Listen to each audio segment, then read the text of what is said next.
Hi, I'm Nancy Kaufman. I wanted to overview the Kaufman Speech-to-Language Protocol Kits 1 and 2. One of the reasons that I produced the kits was that they logically follow what we should do in therapy once we have information about what vowels, what consonants, and what syllable shapes a child has in their repertoire. So I have norm-referenced and standardized a test way back in the 90s, the Kaufman Speech Praxis Test for Children, that looks at just that. What vowels, what consonants, what syllable shapes are in the child's repertoire. Once we can find out where they are breaking down, then we're going to figure out what syllable shapes that we want to practice, especially in Kit 1. Kit 1 is the basic kit.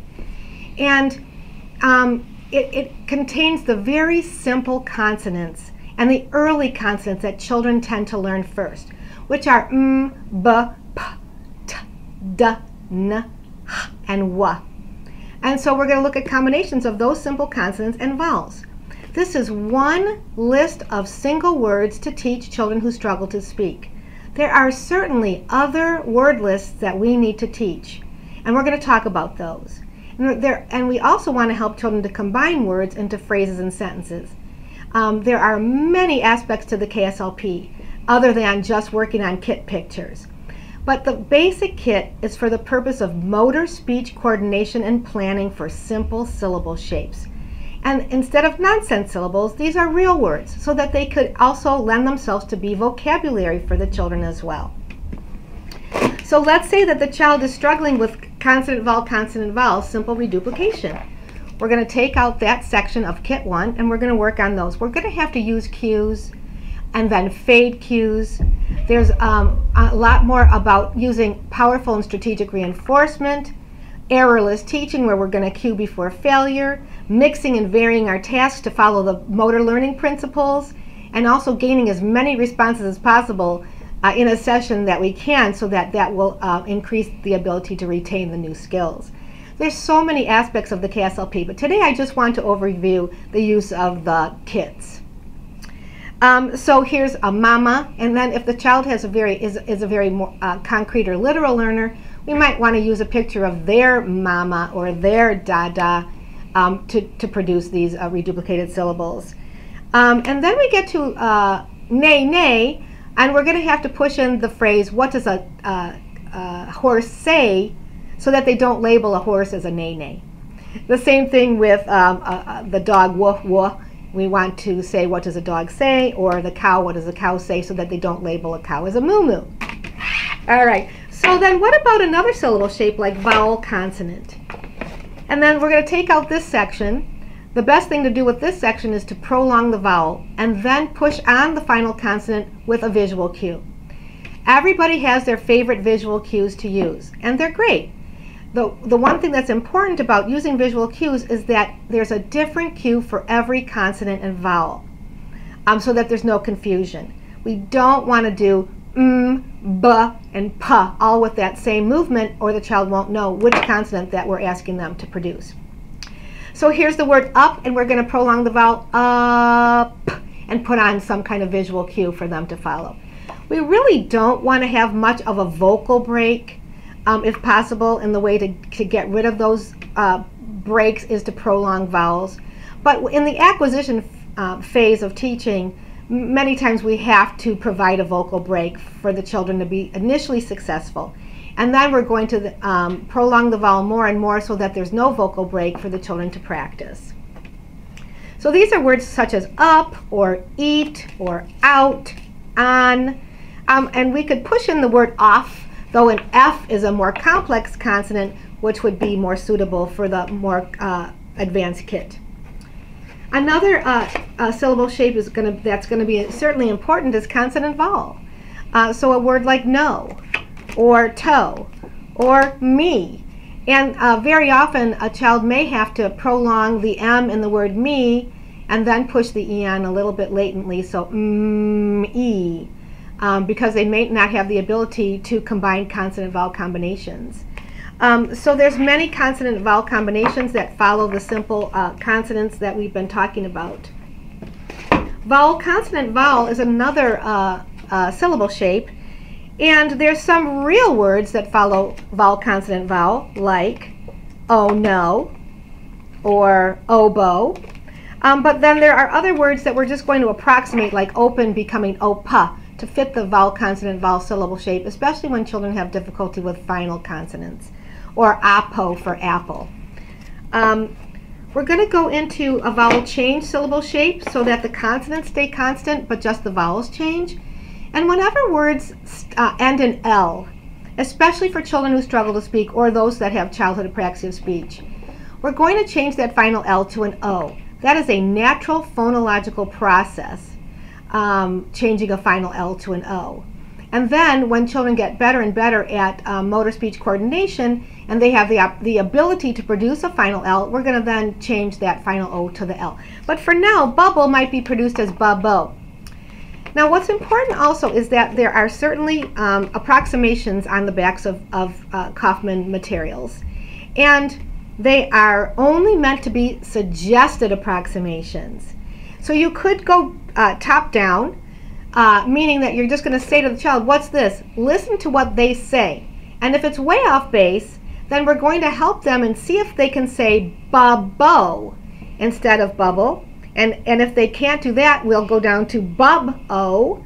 We might have to go to bu-o or just bu. You can see, though, that there's not a section that says ba-ba, which would be a very appropriate approximation for bubble. So this is not an exhaustive list, and it's just a suggested list, because the way that we would help children with approximations has to do with what's in their vowel and consonant repertoire. So that's going to be information that we're going to need to know, especially for more complicated words, and how to help them with approximations toward target vocabulary. And our ultimate goal is perfect articulation. So these are words like bubble, or how about puppy, where the consonants stay the same and the vowels change, mommy, daddy, baby, and so forth.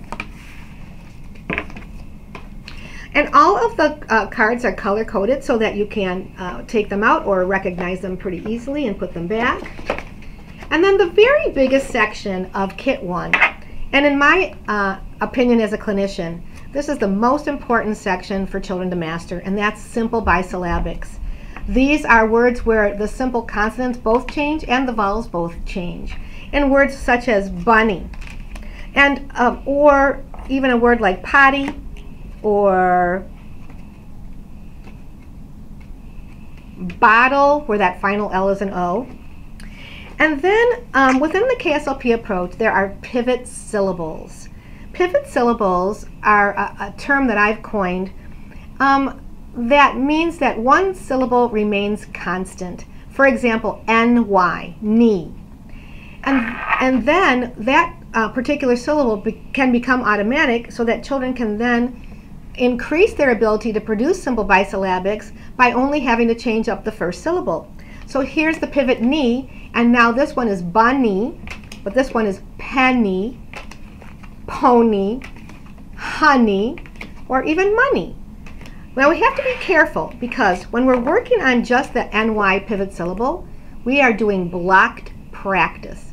That means that this whole level or section that we're doing remains very constant and predictable. However, we then need to mix these simple bisyllabics with that knee pivot with other simple bisyllabics so that we can gain further retention. We need to move from block practice to more random practice, and that follows the principles of motor learning. And so even amongst working on the whole section of simple bisyllabics, we don't want them to remain in the same order. So when we want to move from acquisition to retention of simple bisyllabics, we need to mix all of these cards in a different order, and then we need to vary this section with another section and mix them through and make them random as well. Or we might want to integrate this section of the K-SLP with an expressive language task. But in order to gain retention, we need to move from blocked practice to random practice. There's sections of consonant, vowel, consonant, and in the kit, this basic kit, sometimes it's easier to work on consonant, vowel, consonant when the initial and final consonant are the same, such as the M in mom, or the D in dad, or the B in bib, and so forth.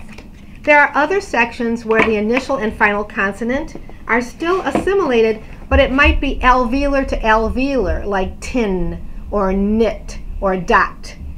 And in Kit 2, we might find assimilated CVCs in words like cook or cake. And then there are differences between simple bisyllabics and complex bisyllabics. For example, bunny, happy, tuba, muddy. Those are very simple consonant-vowel combinations of consonant and vowel change simple bisyllabics. But in Kit 2, we might come across complex bisyllabics like machine or zipper or pencil. They're all two-syllable words, but these are much more complicated to produce. Once the children have some mastery of simple bisyllabics, another level of motor speech coordination and planning might be to then add a word. So this would be bunny hop or panda bear. What about honey pot or bottle top? These are like tongue twisters for kids who struggle to speak, and they're very important for them to master. Once you gain accuracy of these different sections, we also certainly want to put them in phrase and sentence levels as well, so that they can maintain the clarity of those word types. There are also polysyllabic words, but they again follow the very simple syllable shapes, such as banana, animal, and remember that final L could be an O, so it might be animo until the child masters that final L, piano, tomato, and so forth. Very different than words like vacation or spaghetti. And then also within this kit are just initial words that have initial M, N, P, T, D, H, W. And then there are many words that have final consonants of those same consonants as well. So what we really want to have happen is for the children to eventually be able to spontaneously name the pictures in Kit 1 to perfection. But that's just for drill and motor speech coordination and planning. It's the Kit pictures and the words that were chosen were not necessarily for the meaning of the words, but more for the motor of the words, or in general, motor speech coordination and planning. I'm fairly certain you can go your whole life and never say oboe, and you should be okay. But we do need to practice all the different syllable shapes because they're the building blocks of speech. Now, it's really important that it's understood that the kits are not the only words that we're working on in the K-SLP methods. We have those 3 other single word lists of simple nouns, of manding words, and of favorites and high frequency words as well when we're working at the single word level. We also are going to want to work on word combinations, and there are many techniques to help with that, and that's where my the Kaufman Speech to Language Protocol Language Builder book, it's the workout book, it was produced. And that workout book was produced to take these simple syllable shaped words and then help children to combine them into phrases and ultimately sentences. But without taxing the motor system, because everything in the workout book follows the very basic level of the K-SLP Kit 1. So when do we use Kit 2? Kit 2 is more for complex articulation. It has some pivot syllables like ter, which we would use, we would pretty much pronounce it as der. For example, butter, or doctor, or computer, or heater, or motor. And then there should be water in here too. And we also have another syllable shape, pivot syllable of burr. So burr stays constant, and then we're going to be able to work on some multisyllabics like September, October, November, December, and how about cucumber or remember? So it's the same concepts as Kit 1, but much more complex articulation. There are final ka words and initial ka. There are initial ga and final, initial ga, front to back and back to front words, meaning words that start with an alveolar, like a T or a D, and end with a velar K or G, such as talk, dig, dog, Or the opposite, words that start with a velar k, g, and end with an alveolar t, d, which would be words like goat or candle, so that it's even a two-syllable word moving from velar to alveolar, or cat. Those are really important to work on because the children have the tendency to want the initial and final consonants to be similar to each other, and they may assimilate and make all of those, the TD to KG words, they might front them all or back them all. And the same thing with the velars to alveolars. There's also F initial, there's final F, there's S initial, final S, there's S blends and R blends. And there's also SHs, SH initial final, and complex bisyllabics and complex polysyllabics, as well as ING progressive verbs. And what's important for those are that the children get the medial consonant. We're not so interested in them producing these words as barking. So EEN would be fine, barking. But what's more important is that they get the medial k into position. Just like it's important to get the simple bisyllabics and get those medial consonants in for bunny, happy, tummy, tuba, it's important to get the medial consonants in for present progressive verbs.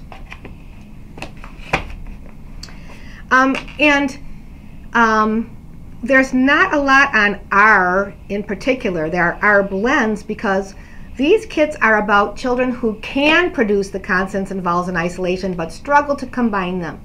And therefore the R blends are in here for the children to practice brown, green, truck. But if they have difficulty with accuracy of R, that's a different level of articulation that needs to be practiced to gain R in isolation with accuracy and then combine it in all sorts of different contexts. So that could be a whole kit of R accuracy and combination words in and of themselves. So there's also a way to chart goals, and we might want to use a 4-point charting system so that when we're working on the different syllable shapes, let's say we're working on simple bisyllabics, the happy, bunny, tummy, tuba words, and we're going to assign a number per each utterance. So if the child requires full imitation and full cues, they might be auditory cues, visual cues, tactile proprioceptive cues, but if all of that helps them to produce the word, that would be a number 1. They would be assigned a 1. They would be assigned a 2 if they needed imitation, say tummy, but they only needed minimal cues. Minimal cues are visual only, such as an oral postural cue or a hand signal cue or a gesture. And a 3 would be where they don't get any imitation at all. You're just saying, what's this? But you're helping them with a minimal cue, a visual only. And they would get assigned a 4 if you just say, what's this? And they're able to name it spontaneously. So that's a good way to take some data when we're working on the different syllable shapes. And we also are really not going to just use drill with these cards. We really need to use some powerful and strategic motivating toys and activities to pair with the cards so that the children are motivated, happy, interested, and that you're also helping them with words that are pertinent to the toys and activities that we're doing as well.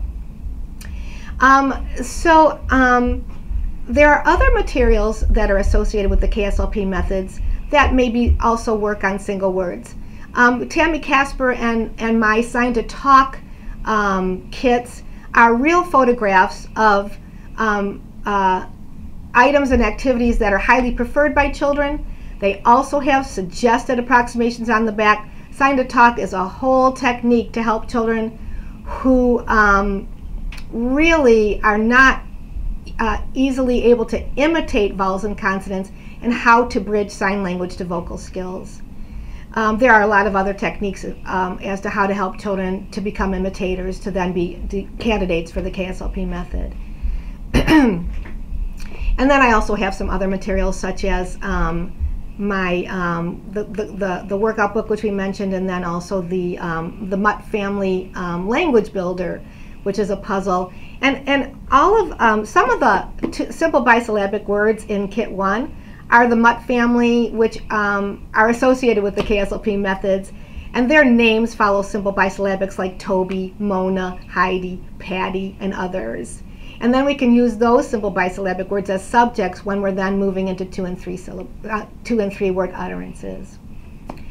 So I hope that you are excited about the KSLP products and that you are using them wisely. And if you want to know more about the specifics of the KSLP methods, there is an e-course through Northern Speech. That's northernspeech.com. You can get ASHA credit. You can purchase DVDs of the same KSLP methods. And then Tammy Casper does an amazing e-course through Northern Speech as to how to implement the KSLP methods, especially for those with autism spectrum disorders. So thanks for listening, and I so appreciate having the opportunity to talk about materials that I've worked very hard to perfect.